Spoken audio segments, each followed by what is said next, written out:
Oi pessoal, tudo bem? É fim de semana de Enem e tem palavrão, língua e texto para nós. Fica tranquilo, se a sua praia não é o Enem, esse palavrão é para você também. Até rimou. Roda a vinheta, gordo. Pessoal, este ano o Enem completa 20 anos. Neste final de semana acontecem as provas de linguagem, ciências humanas e redação. É o primeiro dia da aplicação, no domingo à tarde. Então não se esqueça, viu? De sábado para domingo tem que adiantar o seu relógio em 1 hora. Bom, se você estiver assistindo a esse vídeo depois do Enem, o legal é que ele é para você também, mesmo que você não queira fazer essa prova. Os elementos que estão tratados em linguagens e redação nessa prova fazem parte do nosso cotidiano, do nosso trabalho com língua e texto e nos ajudam em outras situações. Então, mãos à obra. Você já sabe, quem está trabalhando aí, se preparando para o Enem há algum tempo, sabe que deve acessar a cartilha do participante ou o manual de redação numa publicação mais antiga do INEP, do MEC. Lá você tem todas as características e os detalhes que trabalham com as 5 competências avaliadas no texto Enem. E é bem legal você ficar atento a isso, dar aquela última olhada no que é um projeto de texto, como é feita a paragrafação, sabe? Aquela tranquilizada no coração. Bom, como a gente trabalha com essas questões relacionadas ao que pertence de língua ao texto, pessoal, eu separei hoje para nós alguns casaizinhos, vamos dizer assim, de palavras que a gente costuma ver muito confundidos e que tem a ver exatamente com a competência 1 avaliada no texto Enem, que é a competência da norma padrão, que fica bem evidente na hora de textualizar. Eu separei para nós, pessoal, primeiro parzinho, à medida que e na medida em que.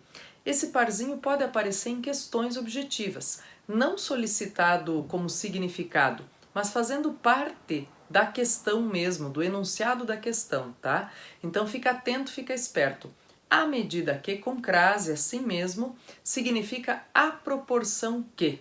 Ou seja, eu posso dizer que uma coisa acontece à medida que a outra também.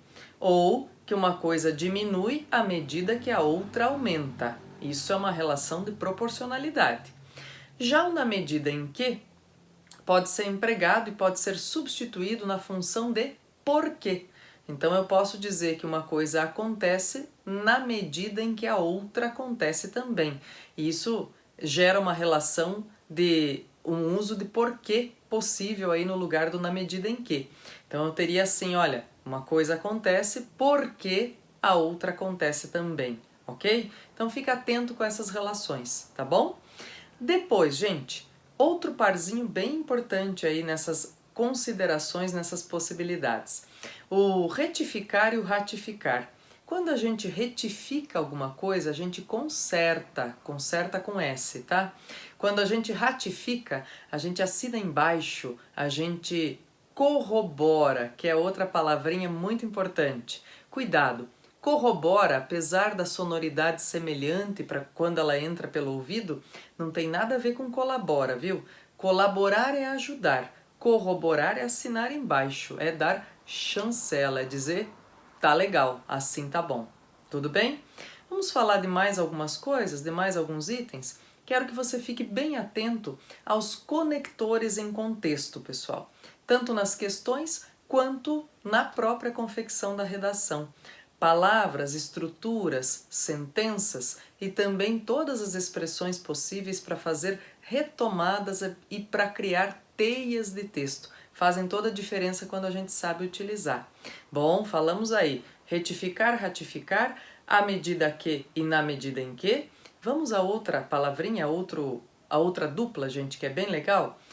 Ao encontro de e de encontro a. Olha só, são duas expressões usadas assim, super intercambiáveis na hora da oralidade. A gente vê as pessoas falando de uma maneira super sem perceber que estão usando o de encontro e o ao encontro em lugar descabido, por exemplo, e que elas fazem toda a diferença. Mas olha só, se você for escrever ou se você for observar isso numa questão, fica atento. Ir de encontro a é chocar-se, é não combinar. E ir ao encontro de é se abraçar, é combinar bem direitinho. Então, quando eu digo que nós temos opiniões divergentes, eu e você, por exemplo, eu digo que as nossas opiniões vão de encontro uma à outra. Agora, se nós temos a mesma opinião sobre um tema, nós então temos opiniões que vão ao encontro uma da outra. Bom, pessoal, com esses parezinhos eu me despeço por hoje, desejando que vocês façam uma baita, grande, gigante prova e que vocês consigam obter sucesso com o que vocês quiserem a partir do texto e das questões. E também, olha só, eu disse, hein? Esse palavrão é para você, mesmo que você não queira fazer prova no momento, tá bom? Não se esquece, conversa com a gente, curte, comenta, compartilha, dá o joinha, fala para todo mundo ver e conversar com a gente, tá bom? Aqui e aqui. Um dia eu acerto. Um dia eu acerto. Beijo, pessoal. Boa semana.